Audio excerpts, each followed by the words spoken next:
Hello everyone, welcome to you in our YouTube class. Today we will discuss about atherosclerosis.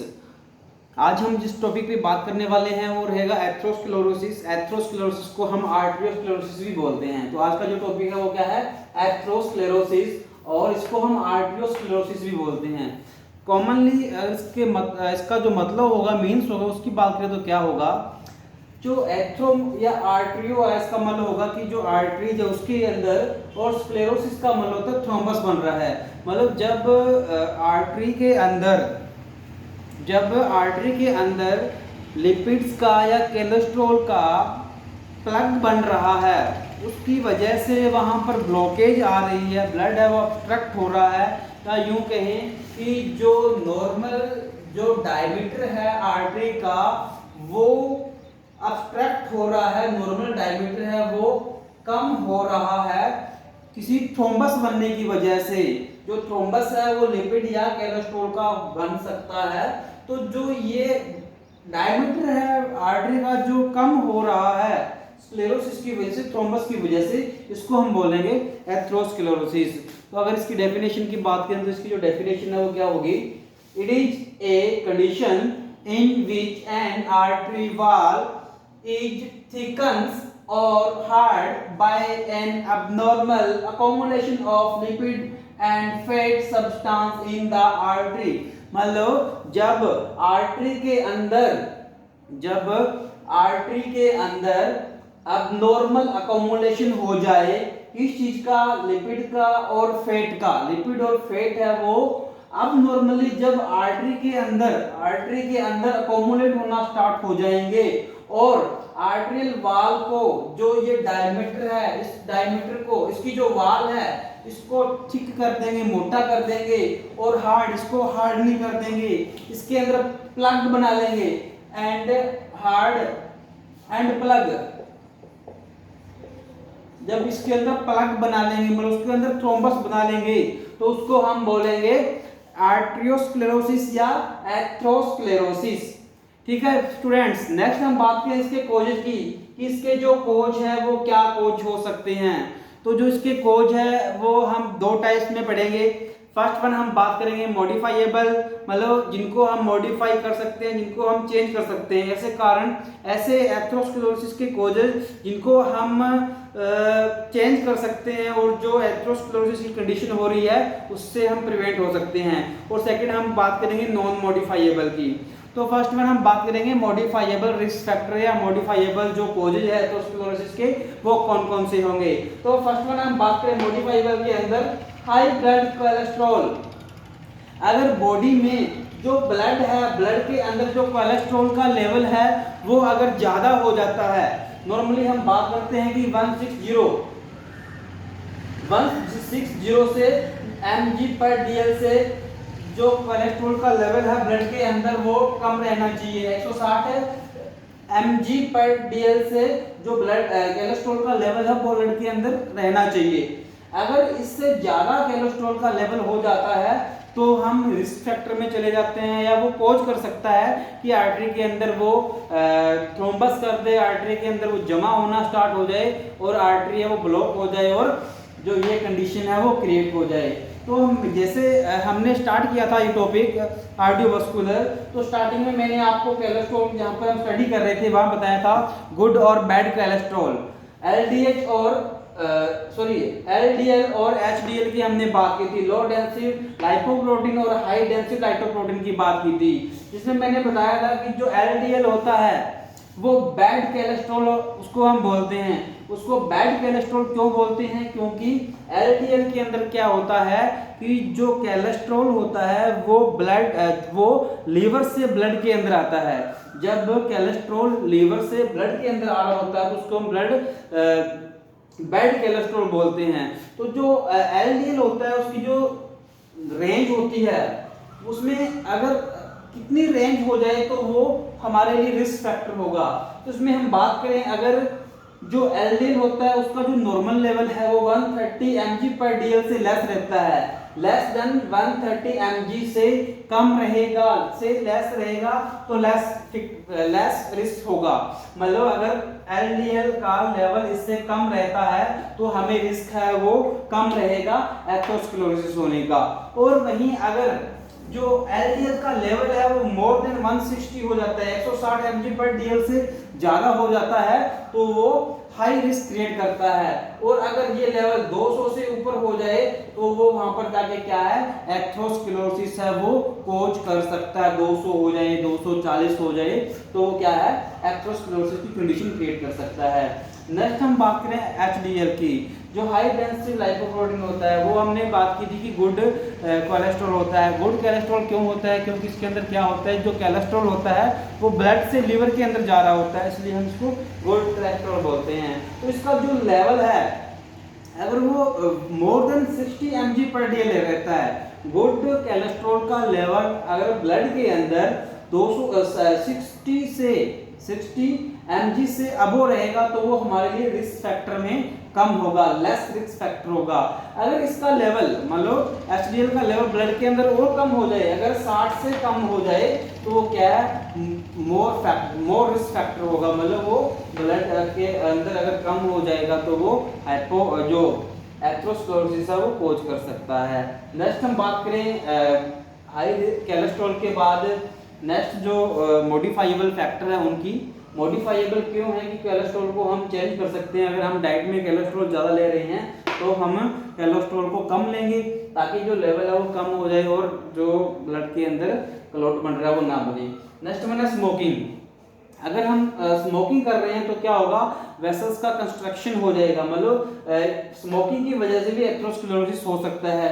क्योंकि smoking क्या करती है, जो HDL होता है, जो गुड कोलेस्ट्रॉल होता है, इसके लेवल को ये डिक्रीज कर देता है, इसके लेवल को डिक्रीज कर देता है। तो उसकी वजह से क्या होगा, जो लेवल है वो इसका डिक्रीज आ जाएगा। अगर वो 30 से कम आएगा तो एथेरोस्क्लेरोसिस होने के चांसेस है वो इंक्रीज हो जाते हैं।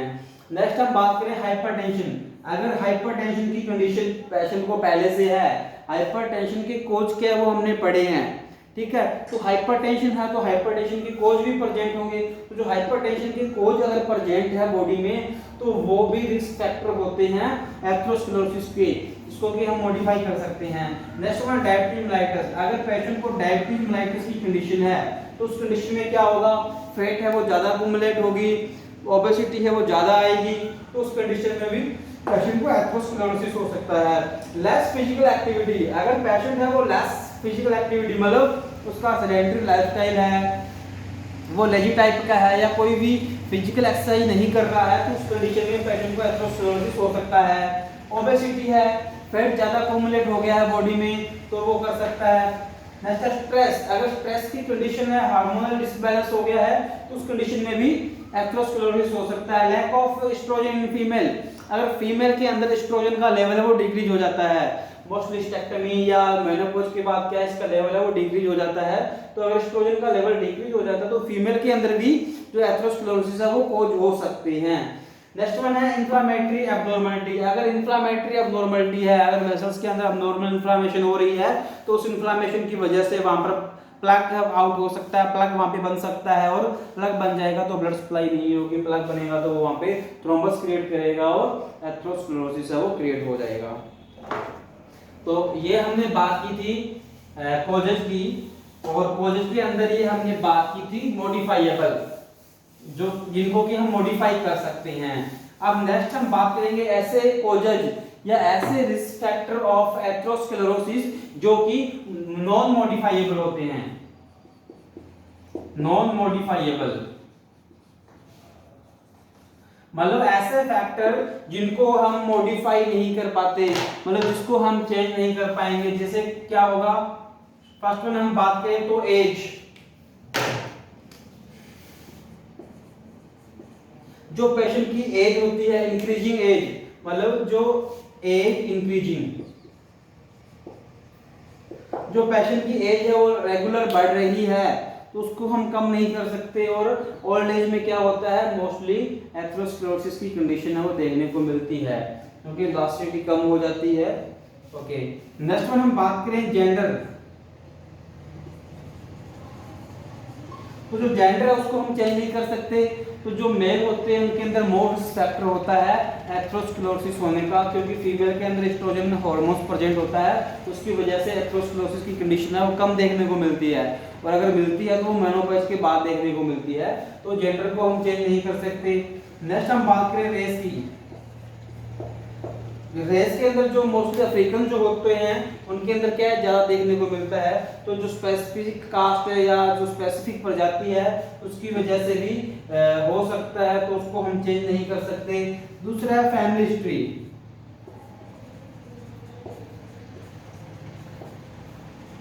जो नेक्स्ट वन जो नॉन मॉडिफाइबल फैक्टर है वो है फैमिली हिस्ट्री। अगर पेशेंट की फैमिली में कोई इस तरह की हिस्ट्री रही है पहले कि एथेरोस्क्लेरोसिस की कंडीशन हुई है, उसकी वजह से पेशेंट को कार्डियोवास्कुलर डिजीज हो गई है, पेशेंट को मायोकार्डियल इंफार्क्ट हो गया है, कोरोनरी आर्टरी डिजीज हो गई है, तो उसकी वजह से भी एथेरोस्क्लेरोसिस हो सकता है, जिसको हम चेंज नहीं कर पाएंगे।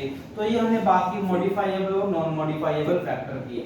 तो कॉजेज के बाद नेक्स्ट हम बात करेंगे इसकी पैथोफिजियोलॉजी की, कि क्या पैथोफिजियोलॉजी रहती है जिसकी वजह से पेशेंट के अंदर जो अबनॉर्मलिटी या जो एथेरोस्क्लेरोसिस की कंडीशन है वो क्रिएट हो जाएगी।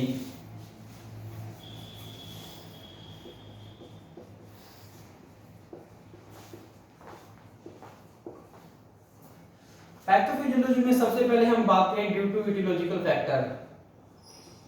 इटियोलॉजिकल फैक्टर की वजह से क्या होगा, lipid are accumulate in artery। मतलब कि इटियोलॉजिकल फैक्टर की वजह से जो पीछे हमने पढ़े उनकी वजह से क्या होगा, लिपिड, कोलेस्ट्रॉल, फैट वो क्या है हमारे आर्टरी में अकोमुलेट होना स्टार्ट हो जाएगी। जब वो आर्टरी में अकोमुलेट होना स्टार्ट हो जाएगी तो क्या होगा, नैरोविंग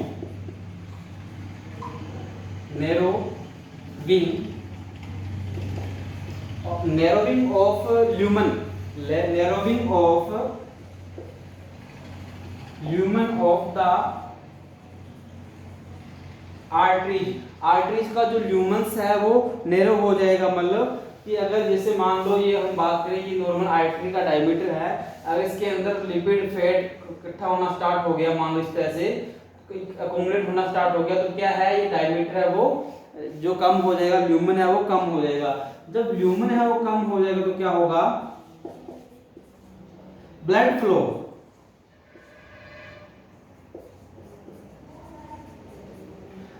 ऑब्स्ट्रक्ट हो जाएगा। मतलब ब्लड फ्लो के अंदर अबनॉर्मलिटी क्रिएट हो जाएगी, ब्लड है वो प्रॉपर्ली आगे है वो फ्लो नहीं कर पाएगा, या हम उसको कह सकते हैं डिक्रीज ब्लड फ्लो। मतलब ब्लड का जो फ्लो है, फॉरवर्ड जो फ्लो है वो डिक्रीज हो जाएगा, और जब ब्लड का फ्लो डिक्रीज हो जाएगा, ब्लड वहां पे रिमेन रहेगा, तो वहां पे क्या होगा, थ्रोम्बस बनना स्टार्ट हो जाएगा, फॉर्मेशन ऑफ थ्रोम्बस।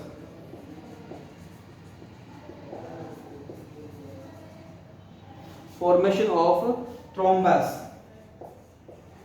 कैसे बनेगा, जैसे मान लो ये कोई आर्टरी है, यहाँ पर फैट लिपिड इकट्ठा होना स्टार्ट हो गया है, और अब जो डायमीटर है वो कम हो गया है, जो इतना डायमीटर था वो इतना रह गया, कम हो गया है, तो जो यहाँ से ब्लड आ रहा है वो क्या है, अब्स्ट्रैक्ट होके जाएगा, डिक्रीज ब्लड सप्लाई डिक्रीज हो जाएगी।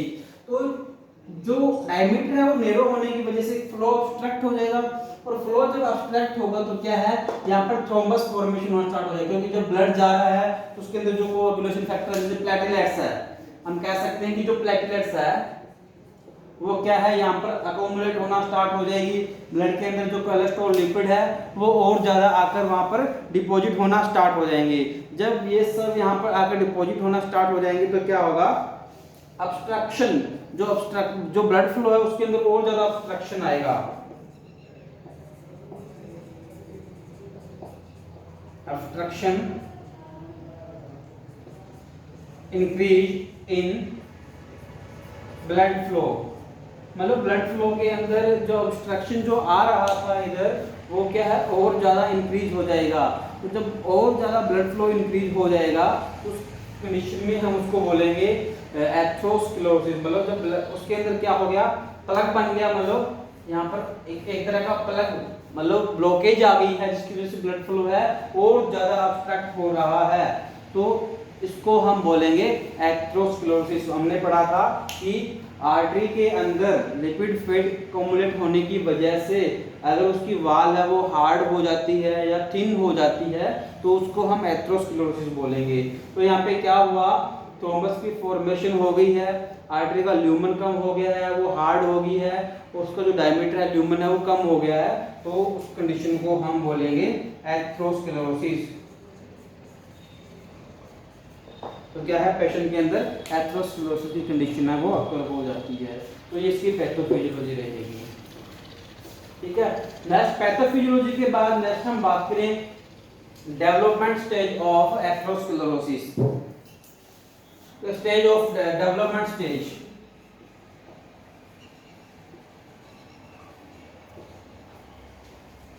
Stage of atherosclerosis। मतलब कि जो एथेरोस्क्लेरोसिस का डेवलपमेंट हो रहा है वो किन किन स्टेज में हो रहा है या उसका जो डेवलपमेंट है वो किस तरह से हो रहा है। तो फर्स्ट वन जो स्टेज होती है वो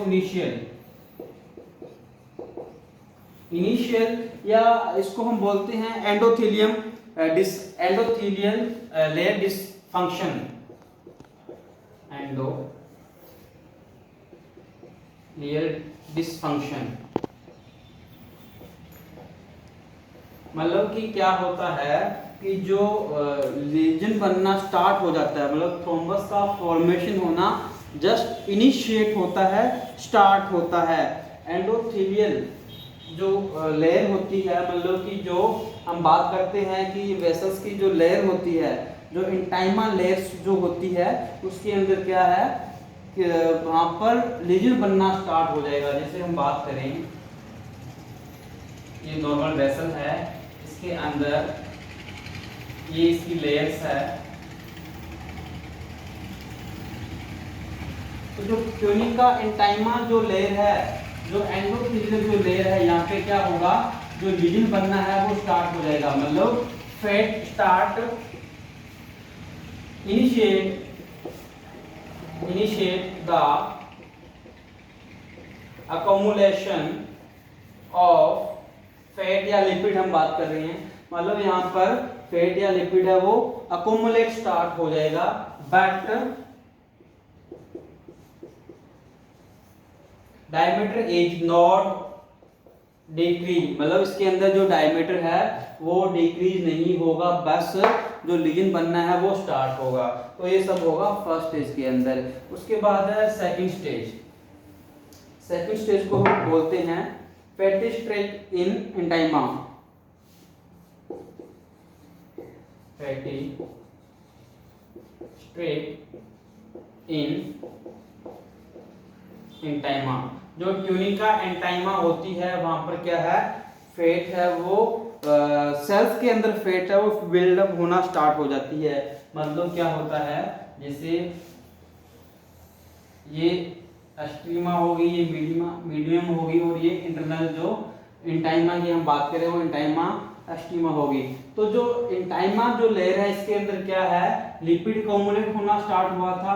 अब ये जो लिपिड है वो क्या है, जो यहाँ पर जो सेल है, जो यहाँ पर सेल प्रेजेंट है उन सेल के अंदर फील होना स्टार्ट हो जाएगा। उन सेल के अंदर क्या है वो फील होना स्टार्ट हो जाएगा। या हम बात करें स्ट्रीक, स्ट्रीक का मतलब क्या होता है, वहां पर लाइनिंग स्टार्ट हो जाती है। मतलब इस तरह से वहां पर लाइनिंग है वो स्टार्ट हो जाएगी। जैसे ये है तो इसके अंदर इस तरह से लाइनिंग है वो अपीयर होना स्टार्ट हो जाएगा और आगे जाकर वो क्या करेगी, जो फैट है उसको सेल्स के अंदर फिल कर देगी और उसकी वजह से क्या है वहां पर जो लीजन है वो स्टार्ट बिल्डअप होना स्टार्ट हो जाएगा। इसके अंदर भी जो डायमीटर होता है वो सेम रहता है, जो डायमीटर है वो डिक्रीज नहीं होता है सेकंड स्टेज के अंदर। नेक्स्ट स्टेज थर्ड, ये है स्टेज फर्स्ट जिसका नाम है इनिशियल, ये है स्टेज सेकंड जिसका नाम है फैटी स्ट्रेक। उसके बाद नेक्स्ट वन जो थर्ड स्टेज होती है वो होती है एथ्रोमा।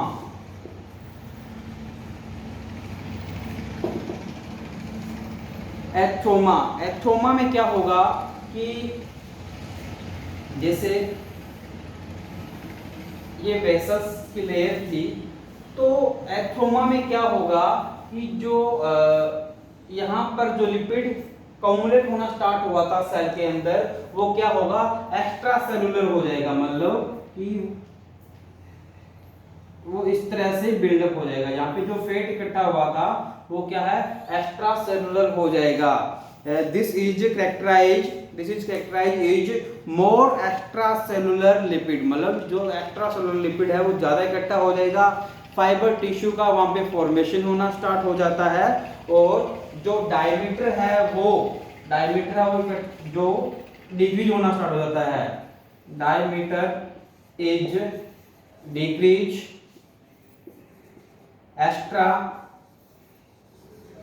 Extra cellular lipid is accumulate and fibrous tissue form, fibre tissue बनना स्टार्ट हो जाते हैं, और जो लिपिड है वो और ज्यादा इकट्ठा स्टार्ट होना स्टार्ट हो जाएगा और डायमीटर को कम कर देगा।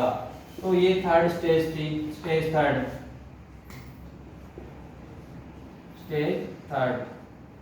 नेक्स्ट हम बात करें स्टेज 4 की। तो जो स्टेज 4 होगी उसमें क्या होगा,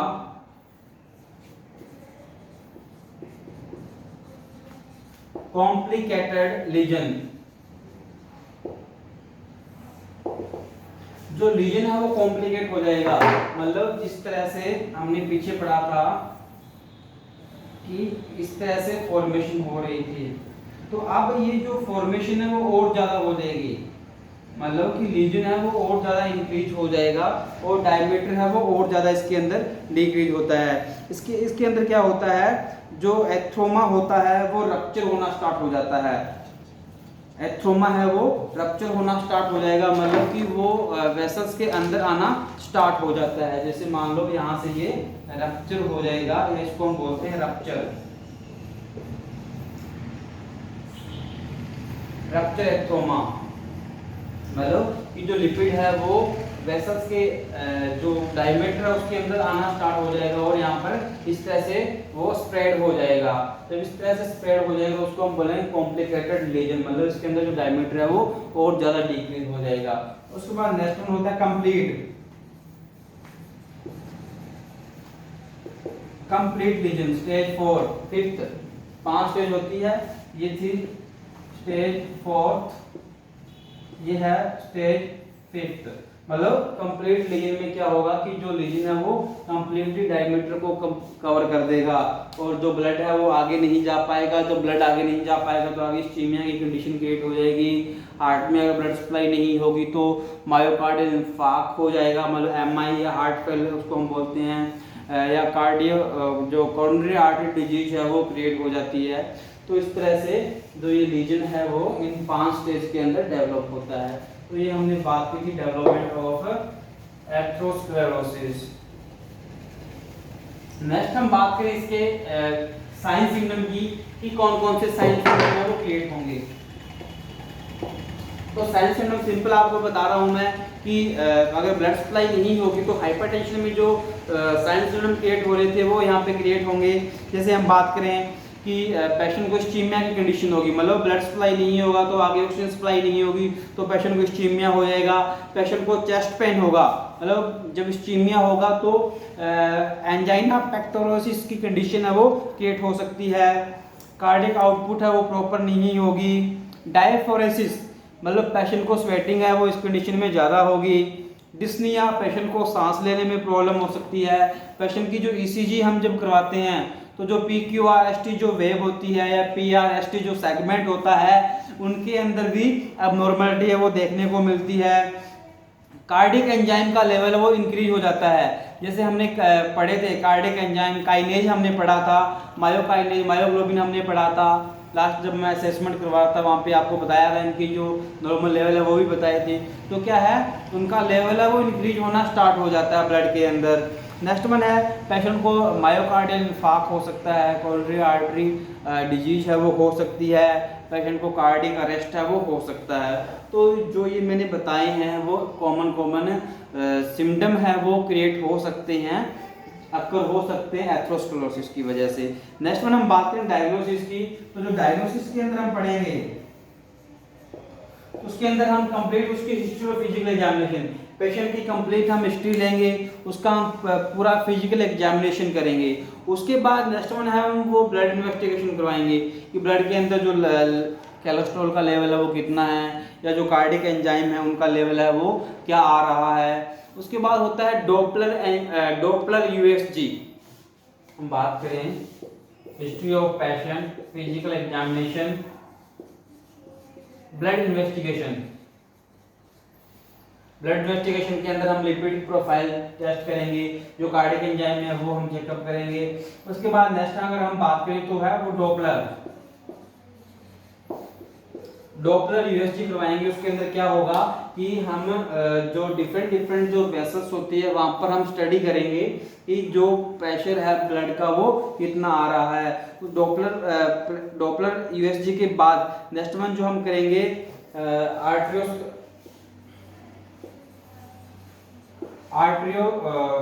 आर्ट्रियोग्राफी। एंजियोग्राफी का पार्ट है आर्ट्रियोग्राफी, सीटी स्कैन हम करा सकते हैं, एमआरआई हम करवा सकते हैं। तो ये सब हम इन्वेस्टिगेशन है वो इस कंडीशन में पेशेंट के लिए परफॉर्म करते हैं। नेक्स्ट हम बात करें इसके मैनेजमेंट की। तो जो मैनेजमेंट है वो हम सबसे पहले हम करते हैं जनरल मैनेजमेंट। तो जनरल मैनेजमेंट के अंदर हम क्या करते हैं, जो मॉडिफाइएबल जो कोजेज है मैनेजमेंट के अंदर, जनरल मैनेजमेंट के अंदर जो मॉडिफाइएबल जो कोच है उनको हम मॉडिफाइएबल करते हैं। जैसे न्यूट्रिशन है, उसके अंदर हम लिपिड कोलेस्ट्रॉल है वो कम लेंगे, पेशेंट है वो अपना वेट है वो रिड्यूस करेगा ताकि ओबेसिटी ना हो, अपना जो फिजिकल एक्टिविटी है वो इंक्रीज कर देगा, ठीक है। तो जो डायबिटिक मेलाइटिस अगर पेशेंट को हो रहा है तो उस कंडीशन में जो ग्लूकोज इनटेक है वो कम कर देगा, ठीक है। तो अगर स्मोकिंग से हो रहा है तो स्मोकिंग है वो उसको छोड़ देगा। तो एक मॉडिफाइएबल जो कोजेस थे उसको हम जनरल मैनेजमेंट में अवॉइड करेंगे, मतलब कोजेस को चेंज करेंगे, मॉडिफाई करेंगे। नेक्स्ट वन अगर हम बात करें इसकी फार्माकोलॉजिकल मैनेजमेंट की, तो जो फार्माकोलॉजिकल मैनेजमेंट है, फार्माकोलॉजिकल मैनेजमेंट में हम बात करें तो हम नाइट्रोग्लाइसिन जो होती है, नाइट्रोग्लाइसिन जो ड्रग्स होती है वो हम देते हैं। नाइट्रोग्लाइसिन क्या करती है, जो वेसल्स का कंस्ट्रक्शन हो गया है, वेसल्स का जो डायमीटर कम हो गया है उसको वो इंक्रीज कर देती है। उसके अलावा बीटा ब्लॉकर ये भी डायलेट कर देती है। बीटा ब्लॉकर में क्या होता है, जैसे प्रोप्रानोल हो गया, मेटोप्रोलोल हो गया, जिनके पीछे लोल लगता है वो वाली ड्रग्स है वो हम पेशेंट्स को बीटा ब्लॉकर्स के अंदर प्रोवाइड करते हैं। नेक्स्ट वन हम बात करें तो AC inhibitor,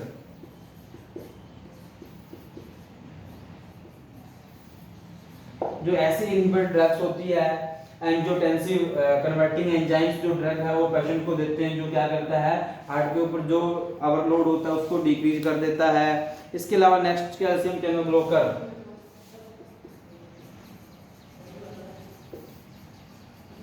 calcium channel blocker हम पेशेंट को प्रिस्क्राइब करेंगे, जो कि क्या करेगा, जो मसल्स है उनको रिलैक्स कर देगा, रिलैक्सेशन है वो मसल्स के अंदर करेगा, जिससे जो प्रेशर है वो इंक्रीज हो जाएगा। इसके अलावा जो एंटी कोएगुलेंट, या हम कह सकते हैं कि जो एंटी कोएगुलेंट ड्रग्स होती है, जैसे हम बात करें एंटीप्लेटिलेट्स ड्रग है वो प्रिस्क्राइब करेंगे। इसके अंदर हम क्या करते हैं एस्प्रिन या LMWH, low molecular weight heparin, जो हेपरिन होती है वो पेशेंट को देते हैं, जिससे क्या है ब्लड है वो प्यूरिफाई रहता है, लिक्विफाई रहता है और कोएगुलेशन होने का जो चांसेस है वो डिक्रीज हो जाता है। इसके अलावा जो वेसोडाइलेटर ड्रग्स जो होती है वो पेशेंट्स को हम प्रिस्क्राइब करेंगे, जिससे हम इस कंडीशन से पेशेंट को प्रिवेंट कर सकते हैं। नेक्स्ट हम बात करें इसके सर्जिकल मैनेजमेंट की, तो जो सर्जिकल मैनेजमेंट है वो हम एथेरोस्क्लेरोसिस की वजह से जो डिजीज अक्कर हो रही है या जहाँ पर एथेरोस्क्लेरोसिस हो रहा है उसके अकॉर्डिंग हम आर्ट्रियोप्लास्टी, बाईपास सर्जरी, डिफरेंट हम शंट यूज करते हैं, डिफरेंट हम प्रोसीजर यूज करते हैं जो कि हम डिजीज के अंदर पढ़ेंगे। जैसे हम जो कोरोनरी आर्टरी डिजीज पढ़ेंगे या मायोकार्डियल इंफार्क्ट हम पढ़ेंगे, एंजाइना पेक्टोरोसिस हम जहाँ पढ़ेंगे वहाँ पर इसका जो सर्जिकल मैनेजमेंट है वो हम करेंगे, जो कि दोनों के लिए सूटेबल होता है। तो ये हमने बात की थी आज की क्लास के बारे में।